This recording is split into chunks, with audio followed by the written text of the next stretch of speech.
بسم الله الرحمن الرحيم.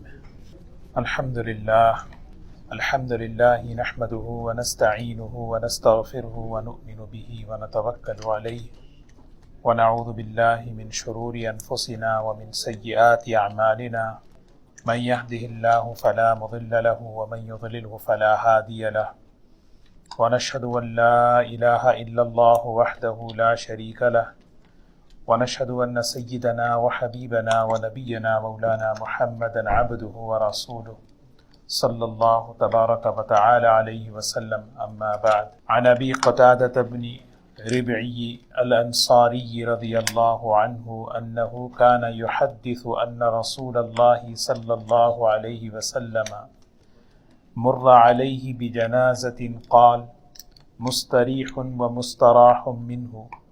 قالوا: يا رسول الله صلى الله عليه وسلم ما المستريح والمستراح منه؟ قال رسول الله صلى الله عليه وسلم: العبد المؤمن يستريح من نصب الدنيا وآذاها إلى رحمة الله، والعبد الفاجر يستريح منه العباد والبلاد والشجر والدواب. قابل احترام بزرگ و دوستو، آخرت کی باتیں ہیں. آخرت کا شوق دن بدن ہمارے دلوں میں بڑھتا جائے. یعنی مختصر سی زندگی ہے.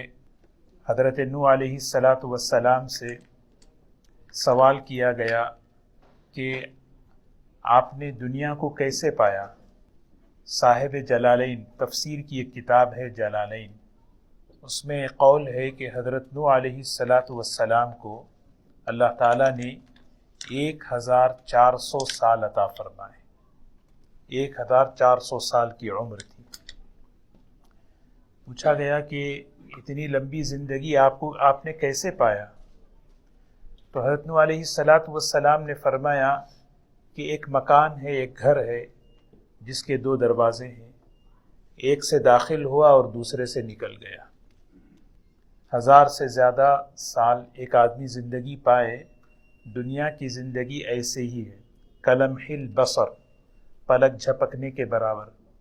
اور ہم میں سے ہر ایک یہ محسوس کر سکتا ہے کہ کسی کی 40 سال 50 سال 60 سال کی زندگی اگر پلٹ کر دیکھے تو ایسے گزری ہے کہ آدمی کو احساس نہیں ہے. لیکن اصل جو چیز ہے وہ ہے آخرت کا شوق، آخرت کا فکر یہ پیدا ہو. اللہ کے رسول صلی اللہ علیہ وسلم کی احادیث ہیں جس میں آخرت، خاص طور پہ آج جو آپ کی خدمت میں عرض کروں گا، موت کے وقت اللہ تعالیٰ کی طرف سے ایمان والے پر کیا انعامات ہیں. موت کے وقت اللہ تعالیٰ کی طرف سے کیا انعامات ہیں. کیونکہ ایک آدمی جب اس پر موت کا وقت آتا ہے وہ کہہ کے نہیں جا سکتا کہ مجھے یہ ہی ملا ہے. اس کا علم تو سوائے وحی کے کہیں اور سے نہیں مل سکتا. یہ وحی ہی بتائے گی کہ کیا ہوتا ہے اس وقت. تو اللہ تعالیٰ نے قرآن پاک میں اور حضور اکرم صلی اللہ علیہ وسلم نے اس وقت کی حالت کو بیان کیا. ایمان والا جب دنیا سے رخصت ہوتا ہے اللہ تعالیٰ کی طرف سے اس موقع پر کیا کیا انعامات، اس کے لیے کیا کیا اعزازات ہیں. یہ سن کر ہمیں شوق پیدا ہو. شوق کیسے ہو؟ کہ ہمیں اپنی زندگی کو بہتر بنانا. کیونکہ زندگی جیسے گزرے گی موت ویسے آئے گی. موت کے حالات کو بہتر بنانا ہے تو زندگی کو بہتر بنانا. اور زندگی بڑی لمبی چوڑی نہیں ہے، مختصر زندگی ہے. حضرت نوح علیہ السلام خود کہہ رہے ہیں کہ ایک دروازے سے داخل ہوا دوسرے سے نکل گیا. تو ہمیں اس مختصر زندگی کے اس میں دھوکے میں نہیں آنا چاہیے. اور دھوکہ کیا ہے؟ یہاں کی زندگی کو اصل سمجھ کر آخرت کو ضائع کرنا، یہ دھوکہ ہے. اور یہ دھوکہ جو ہے موت پر آدمی کا کھلتا ہے اگر دنیا میں اگر نہیں کھولے، اور اس وقت سوائے تمنا کہ کوئی چیز نہیں ہو سکتی. اللہ ہم سب کو اس دھوکے سے حفاظت فرمائے. حضور اکرم صلی اللہ علیہ وسلم کی مسنون دعاؤں میں ایک دعا ہے: اللہم اجعل خیر عمری آخرہ وخیر عملی خواتمہ وخیر ایامی یوم القاک فی. یہ دعا پڑھتے رہنا چاہیے. اردو میں بھی یہ دعا مانگے، اے اللہ میری زندگی کا سب سے بہترین عمل آخری عمل کو بنا دے، میری زندگی کا سب سے آخری عمل سب سے بہتر عمل ہو، اور میری زندگی کا سب سے اچھا حصہ آخری حصے کو بنا دے۔ وہ حصہ کب ہے وہ اللہ ہی بہتر جانتے ہیں، یہ نہیں سوچنا ہے کہ جب بڑھاپا آئے گا اس وقت اچھا بناؤں گا، یعنی آدمی دھوکے میں رہتا ہے۔ امام غزالی رحمۃ اللہ علیہ بڑی عجیب بات لکھتے ہیں، یہ بچوں کو اللہ تعالیٰ کیوں اٹھاتے ہیں؟ چھوٹے چھوٹے بچے، 1 دن کا 2 دن کا، کبھی 1 سانس لے کے اللہ نے اس کو اٹھا لیا۔ یہ بتانا چاہتے ہیں دنیا والوں کو کہ موت کے لیے بڑھاپا ضروری نہیں، 1 سانس دے کر بھی میں اپنے پاس بلا سکتا ہوں۔ لیکن آدمی جو ہے بچوں کے جنازے کو دیکھ کر عبرت نہیں لیتا، 1 سانس دے کر بھی میں اپنے پاس بلا سکتا ہوں، 1 دن کی زندگی دے کر بھی میں اپنے پاس بلا سکتا ہوں۔ اسی لیے اللہ تعالیٰ سے دعا کریں، اے اللہ میری زندگی کے آخری حصے کو سب سے بہتر حصہ بنا دے، میرے عمل کو سب سے آخری عمل کو بہتر عمل بنا دے۔ اور پھر تیسری دعا یہ ہے، وَخَيْرَ أَيَّامِ يَوْمَ أَلْقَاكَ فِي، میری زندگی کے جتنے دن ہیں ان دنوں میں سب سے بہتر دن وہ دن بنا دے جس دن میں تجھ سے ملنے والا ہوں۔ وہ دن عید کا دن بنے، ہزاروں عیدیں اسی دن پر قربان کر دینی چاہیے۔ عید الفطر آتا ہے 3 دن خوشی ہوتی ہے، عید الاضحیٰ میں 3 دن خوشی ہوتی ہے، جمعہ عید المومنین ہے، 1 دن کے بعد عید ختم ہو گئی، لیکن جو مومن کے لیے جو موت کا دن ہے وہاں سے جو عید شروع ہوتی ہے نا، اسی لیے حدیث پاک میں آتا ہے الموت جسر یوصل الحبیب الی الحبیب، موت ایک پل ہے، پل سمجھتے ہیں برج ہے، ایک پل ہے، دوست کو دوست سے ملاتا ہے، اور ایمان والے کا سب سے بہترین دوست اللہ ہے، اور اللہ کو دنیا میں ہم دیکھ نہیں سکتے، اللہ کو دیکھنے کے لیے مرنا ضروری ہے، اللہ کا دیدار، اللہ سے ملاقات، نبیوں سے ملاقات، حضور اکرم صلی اللہ علیہ وسلم کی زیارت کے لیے، اس کے لیے موت ذریعہ ہے۔ صحابہ اکرام، اولیاء اکرام، شہداء، صالحین، ان سب کے ساتھ اٹھنا بیٹھنا چاہتے نہیں چاہتے، اس کے لیے موت کو ذریعہ بنایا اللہ نے۔ اور یہ بات قرآن پاک میں اللہ نے فرمائی، ایک چیز اپنی مختصر زندگی میں کر لو، ایک چیز، خواہشات سے، منمانی سے اپنے آپ کو ہٹا لو، اطاعت اللہ کی اور اس کے رسول صلی اللہ علیہ وسلم کی اپنی زندگی میں لا لو۔ وَمَن يُطِعِ اللَّهَ وَالرَّسُولَ، پھر کیا ہوگا؟ اللہ تعالیٰ تمہیں وَحَسُنَ أُولَٰئِكَ رَفِيقًا، تمہیں نبیوں کی، صدیقین کی، شہداء کی، صالحین کی مجلسوں میں اللہ بٹھائے گا، اور اس سے اچھی مجلس ہو نہیں سکتی، یاد رکھیں، اس سے اچھی مجلس۔ سوچیں ایک مجلس میں ایک بزرگ آگے آ کے بیٹھ جائیں، کہاں کہاں سے لوگ آتے ہیں، بھئی حضرت آئے ہیں، ملنا ہے، بات کرنا ہے، سننا ہے۔ ایک ایسی مجلس ہے جس میں انبیاء علیہ السلام ہیں، جس میں صدیقین ہیں، شہداء ہیں، صالحین ہیں، وہ مجلس میں بیٹھنے کے لیے کیا ضروری ہے؟ دنیا میں ایسی مجلسیں نہیں مل سکتی، اس کے لیے اللہ نے موت کو ذریعہ بنایا ہے۔ اسی لیے فرمایا موت جو ہے نا یہ تحفہ ہے۔ تو اللہ کے رسول صلی اللہ علیہ وسلم نے اس وقت کے حالات بتائے، اگر اپنی زندگی صحیح ہوگی نا، اب دیکھو یہ حالات کیسے ہیں۔ عبداللہ ابن عباس رضی اللہ تعالیٰ عنہ کی روایت ہے، رسول اللہ صلی اللہ علیہ وسلم فرماتے ہیں جب ایمان والے کا آخری وقت آتا ہے تو فرشتوں کی ایک جماعت آتی ہے، ایک روایت میں ہے کہ 500 فرشتے آتے ہیں، ہر آدمی کے درجات الگ الگ، کم از کم 500 فرشتے۔ حضرت سعد ابن معاذ رضی اللہ تعالیٰ عنہ کی جنازے میں 70,000 فرشتے اترے تھے۔ حضرت معاویہ ابن معاویہ اللیثی رضی اللہ تعالیٰ عنہ، ان کے جنازے میں 70,000 فرشتے اترے تھے، اللہ بتا رہے۔ تو 500 فرشتے، اب جماعت اتری ہے، سب کی ذمہ داریاں ہیں۔ ایک جماعت فرشتوں کی استغفار کر رہی ہے مرنے والے کے لیے، وہ دیکھ رہا ہے، استغفار کر رہی ہے۔ ایک جماعت دعا کر رہی ہے، ایک جماعت فرشتوں کی انتقال سے لے کر قبرستان تک اس کو پروٹوکال دے رہی ہے، گھر سے لے کر مسجد تک، مسجد سے لے کر قبرستان تک استقبال، سلام علیکم سلام علیکم سلام علیکم۔ اور ایک جماعت خاص ہے جو اس کی روح کو لے کر جو ہے اللہ کی بارگاہ میں پہنچتی ہے۔ یہ حضور صلی اللہ علیہ وسلم بتا رہے ہیں، یہ حالت موت کے وقت کی، یہ حالت غیب میں ہے، جب یہ سامنے ہوگی کون نہیں چاہتا ایسا؟ قرآن پاک میں خود اللہ تعالیٰ فرماتے ان الذین قالوا ربنا اللہ ثم استقاموا، جنہوں نے کہا میرا رب اللہ ہے، ثم استقاموا، اس پر جم گئے۔ یہ بہت بڑی چیز ہے۔ ایک صحابی ہیں، آ کر فرمایا یا رسول اللہ صلی اللہ علیہ وسلم مختصر نصیحت فرمائیے۔ مختصر آپ نے کیا فرمایا؟ قل آمنت باللہ ثم استقم، کہو اللہ پر ایمان لایا، میں اللہ کو مان لیا، اللہ کی مان لیا، اب اس پر میں جم جاؤں۔ ثم استقم، یہ ہے مسئلہ۔ رمضان میں نمازوں پر جمتے ہیں، اعمال پر جمتے ہیں، زندگی میں اپنے آپ کو جمانا ہے۔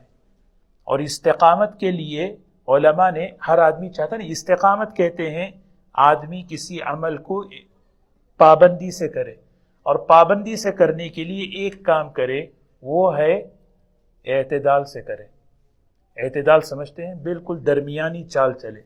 جو درمیانی چال چلے گا منزل تک پہنچے گا، جو دوڑ کے چلے گا تھک جائے گا۔ رمضان میں ایسا اپنے آپ کو بنانا ہے کہ وہ 11 مہینے اپنے آپ کو اپنی مصروفیتوں کے ساتھ میں فٹ کر سکوں۔ حضور اکرم صلی اللہ علیہ وسلم فرماتے ہیں خیار امتی احداؤہا، میری امت کا سب سے بہترین طبقہ کون ہے جانتے ہیں؟ خیار امتی، میری امت کے بہترین لوگ کون ہیں؟ احداؤہا، احدہ کہتے ہیں جو بالکل عمل پر جمنے والے۔ احدہ، حدید لوہے کو کہتے ہیں، لوہے کی جیسی سختی چاہیے۔ لوہا کی سختی سمجھتے ہیں نا؟ جب اس کو آگ میں تپایا جائے تو نرم لوہا ہوتا ہے۔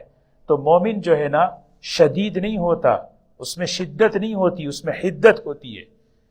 اس میں اللہ کی، اللہ کے رسول صلی اللہ علیہ وسلم کی، آخرت کی بات بتاؤ، پگھل جاتا ہے، اور وہ پگھل کر اپنے آپ کو جو ہے نا بالکل موڑ لیتا ہے اللہ کے دین پر۔ اور اللہ کہتے ہیں، یہ اللہ کے رسول صلی اللہ علیہ وسلم فرما رہے یہ میری امت کا سب سے بہترین حصہ ہے۔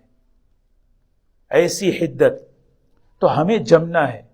حضور صلی اللہ علیہ وسلم کی جو ہے نا داڑھی میں 12 سے 14 بال آ گئے۔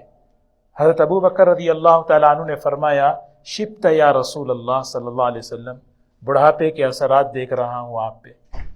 تو حضور صلی اللہ علیہ وسلم نے فرمایا شیبتنی ہود واخواتھا، سورہ ہود نے مجھے بوڑھا کر دیا۔ اس سورہ ہود میں کیا ہے؟ علماء فرماتے ہیں وہی آیت فاستقم کما امر، جمو۔ تو اللہ تعالیٰ ہمیں جمائے۔ جمنے پر کیا ملے گا؟ تتنزل علیہم الملائکہ، فرشتے اترتے ہیں، اللہ تعالیٰ فرشتوں کو بھیجتے ہیں۔ عبداللہ ابن زید رضی اللہ تعالیٰ عنہ فرماتے ہیں 3 موقع پر ہر ایمان والے کے لیے فرشتوں کی جماعت اترتی ہے۔ سب سے پہلے انتقال کے موقع پر، دوسرا قبر میں، تیسرا حشر کے میدان میں جب اٹھتے ہیں اس موقع پر۔ تو سب سے پہلے انتقال کے موقع پر 3 خوشخبریاں ہیں۔ قرآن کہہ رہا ہے 3 خوشخبری، اللہ تخافوا ولا تحزنوا وابشروا بالجنہ۔ لا تخافوا، کیونکہ اب آدمی کو گھبراہٹ ہو رہی ہے۔ اگر کسی کو کہے کہ آپ کو جانا ہے، ٹریول کرنا ہے، تو آدمی سوچے گا مجھے کہاں پہ وہاں کھانا کیسے ملے گا، کہاں میں سوؤں گا، میرے لیے کمرہ ہے یا نہیں۔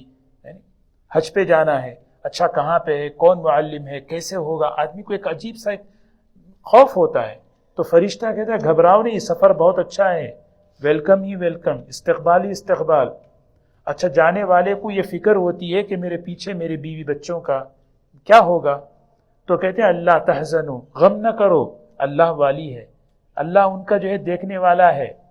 یہ فرشتہ ہر ایمان والے مرد، ہر ایمان والی عورت کو یہ غیب میں ہے۔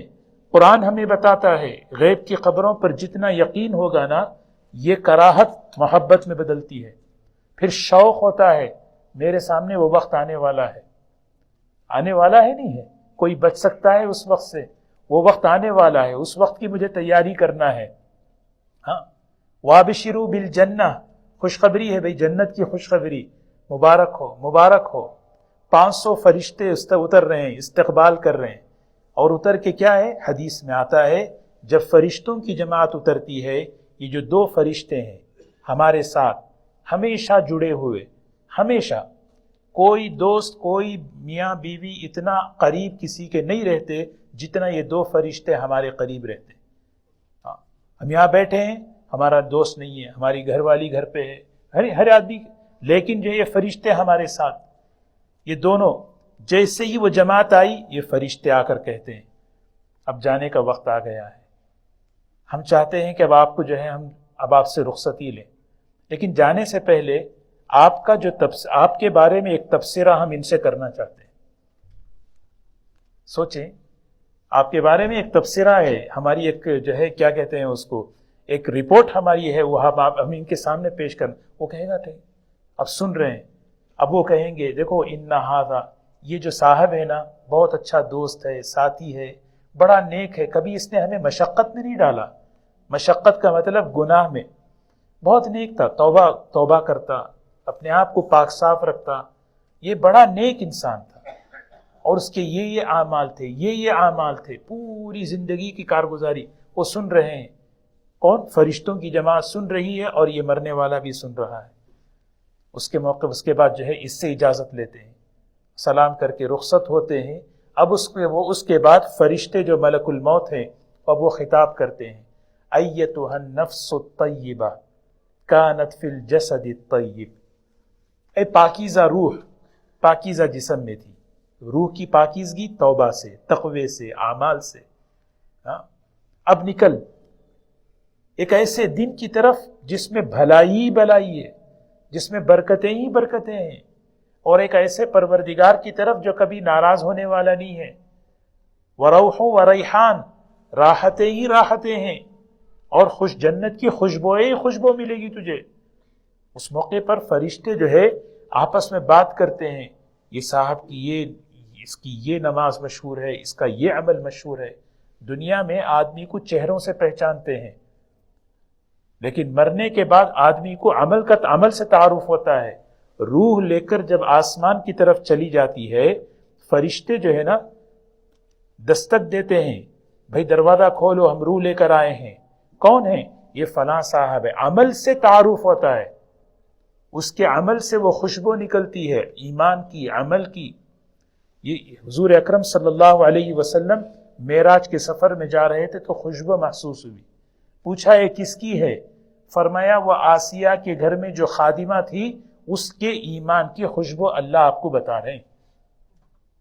سورہ یاسین میں بھی اللہ تعالیٰ جو ہے ایک بات کھول کے رکھ دیے، جب آدمی کا وہ انتقال ہوا، صاحب یاسین کا، ان لوگوں نے جو مارا نا ان کو، مرتے مرتے انہوں نے کیا کہا؟ قیل ادخل الجنہ قال یا لیت قومی یعلمون بما غفر لی ربی وجعلنی من المکرمین۔ یہ باتیں کس کی ہیں؟ وہ حضرت کی ہیں جو مرتے مرتے کہہ گئے، اللہ تعالیٰ ان سے کہا جنت میں داخل ہو جاؤ۔ جیسے ہی جنت میں داخل ہوئے، جنت کا منظر نظر آیا تو ان کو بھی مارنے والی قوم یاد آئی، یا لیت قومی یعلمون، مار تو دیے مجھے، کاش میری قوم جان لیتی کہ اللہ ایمان پر کیا دینے والے۔ بما غفر لی ربی وجعلنی من المکرمین، ایمان پر اللہ نے میری مغفرت بھی کر دی اور مجھے عزت دار لوگوں میں اللہ نے بٹھا دیا۔ اور ہم کو کہا جا رہا ہے روزانہ سورہ یاسین پڑھو، اس لیے، اور خاص طور پہ موتا کے وقت میں سورہ یاسین پڑھو۔ یہ یاسین آپ کو بتاتا ہے کہ ایمان پر اللہ موت کے وقت کیا نعمت دینے والے۔ دوستو یہ زندگی ہے، اللہ ہمیں اس کا فہم نصیب فرمائے، اللہ ہمیں اس کا فہم نصیب فرمائے۔ یہ بہت آدمی دھوکے سے نکلے کہ وہ وقت ہم میں سے ہر ایک کو آ رہا ہے، اس وقت کے لیے اچھے حالات بتا رہے قرآن میں، حدیثوں میں بتائے کیسے اچھے حالات۔ فالمدبرات امرا، اس کی تفسیر میں عبداللہ ابن عباس رضی اللہ تعالیٰ عنہ فرماتے کہ فرشتوں کی جماعت اتر رہی ہے، بہترین ریشم کی چادریں لے کر، جنت کی خوشبو لے کر، جنت کا لباس لے کر۔ حضور اکرم صلی اللہ علیہ وسلم فرماتے تھے، سعد بن معاذ رضی اللہ تعالیٰ عنہ کا جب انتقال ہوا ان کے غسل میں جلدی کرو، کہیں ایسا نہ ہو کہ حنظلہ کی طرح فرشتے آگے بڑھ جائیں اور ہم غسل نہ دیں۔ جب دنیا والے غسل دے چکے تو پھر اس کے بعد فرشتے جنت کی خوشبو لگاتے ہیں۔ ایک بات یاد آئی، فرشتے ابھی بھی اترتے ہیں، فرشتے ابھی بھی بات کرتے ہیں، فرق صرف یہ ہے کہ نہ ہم ان کو اب دیکھ سکتے ہیں نہ ان کی بات سن سکتے ہیں، فرق صرف یہ۔ حدیث میں ہے مجتمع قوم فی بیت من بیوت اللہ یتلون کتابہ ویتدارسونہ، جہاں بھی اللہ کا ذکر ہوتا ہے، اللہ کی کتاب پڑھی جاتی ہے، فرشتے اترتے ہیں، گھیر لیتے ہیں۔ غشیتہم الرحمہ ونزلتہم السکینہ وحفتہم الملائکہ، یقین ہے نہیں ہے؟ فرشتے جماعت کو گھیر لیتے ہیں، فرشتوں کی جماعت آ جاتی ہے، وہاں پہ بیٹھ جاتے ہیں۔ یہ ابھی بھی ہے، لیکن مرنے کے وقت ایک فرق یہ ہے، مرنے والا فرشتوں کو دیکھتا بھی ہے اور ان کی بات سنتا بھی ہے۔ یہ نعمت مرنے کے وقت اللہ دیتے، اب نہیں ہے۔ اب فرشتوں کی مسجد میں فرشتے نہیں تو کون زیادہ رہیں گے؟ فرشتوں کی جماعت تو پھیلی ہوئی ہے، لیکن مرنے کے وقت وہ ہے کہ ہم سن رہے اور ہم دیکھ بھی رہے ان کی بات۔ یہ اعزاز اللہ تعالیٰ ایمان والے کو دے رہے، یہ اصل عزت ہے۔ اسی لیے موت، حضور صلی اللہ علیہ وسلم فرماتے ہیں نا، میرے زندگی کے سب سے بہترین دن کو اے اللہ اس دن کو بنا دے جو دن تیرے سے ملنے والا ہوں۔ والسلام علی یوم امت ویوم اموت ویوم ابعث حیا، جس وقت میں مروں اس وقت سلامتی ہو۔ اللہ اللہ ہم سب کو ایسی بہترین اچھی موت اللہ ہمیں نصیب فرمائے۔ اللہ سے مانگے، اس کے لیے ہم تیاری بھی کرنا ہے۔ ہاں، تیاری بالکل آسان ہے، بس کیا ہے؟ بس بندہ طے کرے مجھے اللہ کو راضی کر کے زندگی گزارنا ہے، ناراضگی ہو جائے فوراً توبہ کرنا ہے، ناراضگی ہو جائے توبہ۔ اور ہمیشہ ایمان پر خاتمہ اور حسن خاتمہ دونوں میں فرق ہے۔ علماء نے بڑی عجیب بات لکھی ہے، اللہ سے ہمیشہ حسن خاتمہ مانگنا۔ ایمان پر خاتمے میں ہو سکتا ہے ایمان پر اس کا خاتمہ ہو، لیکن آگے جو ہے اس کو سزا میں پکڑا جائے۔ حسن خاتمہ میں یہ ہے بندے کی موت ایسے آئے گی، توبہ کر کے پاک صاف ہو کر وہ اللہ کی بارگاہ میں جائے گا۔ اسی لیے ہمیشہ ہماری دعاؤں میں یہ دعا ضرور ہو، اے اللہ مجھے ایمان پر حسن خاتمہ عطا فرما۔ یہ ہماری ضرورت کی دعاؤں میں ایک دعا ہے۔ فَأَوْجَسَ فِي نَفْسِهِ خِيفَةً مُوسَىٰ، فَأَوْجَسَ فِي نَفْسِهِ خِيفَةً مُوسَىٰ، موسیٰ علیہ السلام جو ہے نا عصا ڈالے نا، کیا ہو گیا؟ سانپ بن گیا۔ موسیٰ علیہ السلام ڈرے، قُلْنَا لَا تَخَفْ إِنَّكَ أَنْتَ الْأَعْلَىٰ، نبی جی آپ گھبرائیں مت، پکڑیں آپ، وہ تو کیا ہوگا؟ ہم لوٹائیں گے۔ تو فَأَوْجَسَ فِي نَفْسِهِ خِيفَةً، موسیٰ علیہ السلام نے اس بدلتی ہوئی شکل کو دیکھ کر ڈر محسوس کیا۔ ایک تفسیر تو یہ ہے، طبعی طور پر انسان جو ہے عصا کو اژدہا دیکھے تو گھبرا جاتا ہے، لیکن یہاں پر مفسرین نے ایک اور بڑی حکمت کی بات لکھی ہے، اس کو ذہن میں رکھنا ہے، اس کو ذہن میں رکھیں، بڑی سوچنے کی بات ہے۔ یہ سوچنے کی باتوں میں ایک بات ہے، اللہ تعالیٰ کی بے نیازی کو حضرت موسیٰ علیہ السلام سوچ رہے تھے، جو اللہ اس شکل کو بدل سکتا ہے، کہیں ایسا نہ ہو کہ مجھے ایمان دے کر گمراہی پر دوبارہ لا لے۔ یہ ہے سوچنے کی بات۔ آدمی کبھی مطمئن نہیں رہے، میں سب کچھ ہوں، میرے پاس علم ہے، میرے پاس یہ ہے، میرے پاس عمل ہے، میرے پاس میں نے یہ کیا، میں نے وہ کیا، میں نے یہ کیا۔ نہیں، اللہ کی بے نیازی تو بہت مشہور ہے، اللہ بڑا بے نیاز ہے۔ آدمی جو ہے ڈرے۔ مولانا منظور نعمانی صاحب رحمۃ اللہ علیہ حضرت شیخ الحدیث کو خط لکھ رہے ہیں، حضرت آپ اتنے بڑے اللہ والے ہیں، میں چاہتا ہوں کہ آپ کے بارے میں لوگوں کو تعارف کراؤں تاکہ لوگ فائدہ اٹھا لیں آپ کی زندگی میں، ورنہ عام طور پر لوگ دنیا سے رخصت ہو جاتے، پھر بعد میں لوگوں کو قدر پتہ چلتی ہے۔ تو حضرت شیخ الحدیث مولانا زکریا صاحب رحمۃ اللہ علیہ کیا عجیب جواب دیتے ہیں، فرمایا بھائی منظور، اصل تو اعتبار خاتمے کا ہے، اور اس کی خبر نہ تمہیں ہے نہ مجھے ہے۔ تو اصل چیز ہے کتنے کیسے کہ اسی لیے ہمیں دعا بتائی ربنا لا تزغ قلوبنا بعد اذ ہدیتنا، ہدایت ملنے کے بعد اے اللہ ہمارے دل کو ٹیڑھا مت کر. یہ دعا کیوں سکھا رہے ہیں اللہ تعالیٰ؟ یہ ہیں چانسز. اللہ ہم سب کو ایمان پر حسن خاتمہ نصیب فرمائے. تو حضور صلی اللہ علیہ وسلم نے حدیثوں میں یہ خوشخبریاں، قرآن کی آیت ہے ابشروا بالجنہ، جنت کی خوشخبری، نحن اولیاؤکم فی الحیات الدنیا وفی الآخرہ. تو موت کے وقت جو ہے فرشتوں کی جماعت آ رہی ہے، تسلی دے رہی ہے، بڑے اکرام کے ساتھ، بڑے اعزاز کے ساتھ. فرشتہ سلام کرتا ہے. اللہ تعالیٰ فرماتے ہیں میرا بندہ ہے. حدیث میں آتا ہے اللہ تعالیٰ فرماتے ہیں میرے دوست کو میرے پاس لاؤ.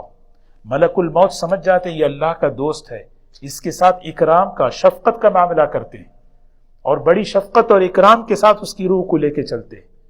سوچیں، یہ تو باتیں غیب کی ہیں. کبھی کبھی اللہ تعالیٰ غیب کھول دیتے ہیں، مشاہدے پر لاتے ہیں تاکہ ہمیں یقین ہو. ایک واقعہ عرض کر کے اپنی بات ختم کروں. عبداللہ ابن مبارک رحمۃ اللہ علیہ کتنے بڑے محدث، ان کی ایک زندگی ہے. اللہ والوں کی زندگیاں جو ہے نا، اس کو پڑھنا چاہیے، دل پہ بڑی اثر کرتی ہیں. ان کی پوری ایک زندگی ہے.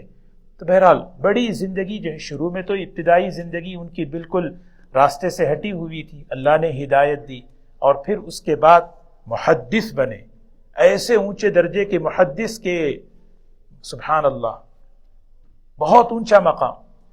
انتقال کا وقت آیا، آخری وقت ہے.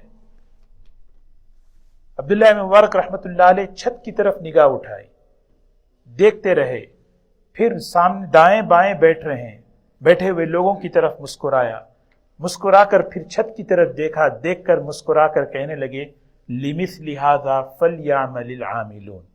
یہ کہہ کر روح ختم ہو گئی، روح نکل گئی. کیا مطلب ہے؟ قرآن کی آیت پڑھی، ایک چیز دیکھی انہوں نے، اللہ نے ان کو دکھایا غیب. وہ کیا پڑھے؟ لِمِثْلِ هَذَا، اس جیسا انعام اگر لینا ہے تو چاہیے کہ فَلْيَعْمَلِ الْعَامِلُونَ، عمل کرنے والے عمل کریں. دنیا عمل کی جگہ ہے تو اللہ تعالیٰ ایسا انعام اللہ عطا فرماتے ہیں. کبھی کبھی حضرت سلمان فارسی رضی اللہ تعالیٰ عنہ، جن کے بارے میں حدیث میں آتا ہے ان الناس تشتاقون الی الجنہ، ہر آدمی جنت چاہتا ہے، جنت کا مشتاق ہے. اور سلمان کون ہے؟ وَأَنَّ الْجَنَّةَ تَشْتَاقُ إِلَيْكَ، جنت سلمان کو چاہتی ہے کہ سلمان میرے پاس آئیں، جنت چاہتی ہے. تو یہ سلمان فارسی رضی اللہ تعالیٰ عنہ کا انتقال ہو رہا ہے، گھر والی ہے، بچے بیٹھے ہیں، بس کمرے کی طرف، دروازے کی طرف دیکھ کر مسکرایا، السلام علیکم ورحمۃ اللہ. وہ بیوی پلٹ کر دیکھی تو ادھر حضرت جو ہے نا سو گئے. سلام کس کو کیا؟ سلام فرشتے کو کیا.